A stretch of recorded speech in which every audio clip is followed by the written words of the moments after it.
இன்றைய செய்திகளை உங்களுக்கு வழங்குவோர் Kovai Amrita international institute of hotel management கல்லூரி.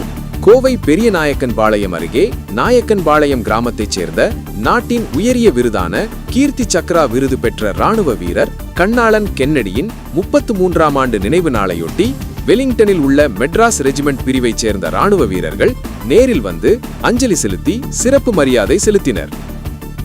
கோவை நாயக்கன்பாளையத்தைச் சேர்ந்தவர் ஆசிரியர் வெங்கிட பெருமாள். இவரது மகன் கண்ணாளன் கென்னடி இந்திய ராணுவத்தில் பணியாற்றி வந்தார்.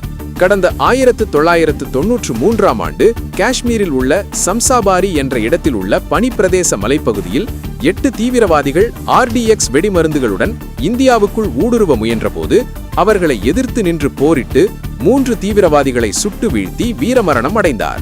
தனி மனிதனாக இருந்து தீவிரவாதிகளை தாக்கிக் கொன்று வீரமரணம் அடைந்ததை போற்றும் விதமாக இந்திய அரசு 1994ஆம் ஆண்டு இவருக்கு இராணுவத்தின் 2வது உயரிய விருதான கீர்த்தி சக்ரா விருதை அப்போதைய ஜனாதிபதி டாக்டர் சங்கர் தயாள் சர்மா வழங்கி கௌரவித்தார். கென்னடியின் நினைவாக நாயக்கன்பாளையத்தில் மணிமண்டபம் கட்டப்பட்டுள்ளது. இங்கு ஆண்டுதோறும் அவரது நினைவு நாளில் இராணுவ வீரர்கள் அஞ்சலி செலுத்துவது வழக்கம்.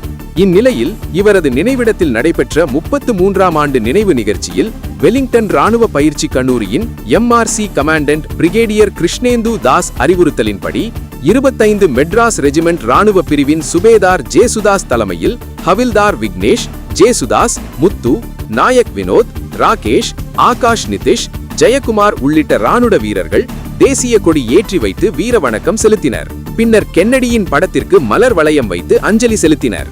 இந்நிகழ்ச்சியில் யுனைடெட் கல்லூரி தேசிய மாணவர் படையினர், பேண்டு வாத்திய குழுவினர், கென்னடியின் சகோதரர்கள் செல்வநம்பி, அண்ணாதுரை, குப்புஜெயம், முன்னாள் ராணுவ வீரர்கள், கல்லூரி மற்றும் பள்ளி மாணவ மாணவிகள், கிராம பொதுமக்கள், முக்கிய பிரமுகர்கள் 100க்கும் மேற்பட்டோர் கலந்து கொண்டு நினைவு அஞ்சலி செலுத்தினர்.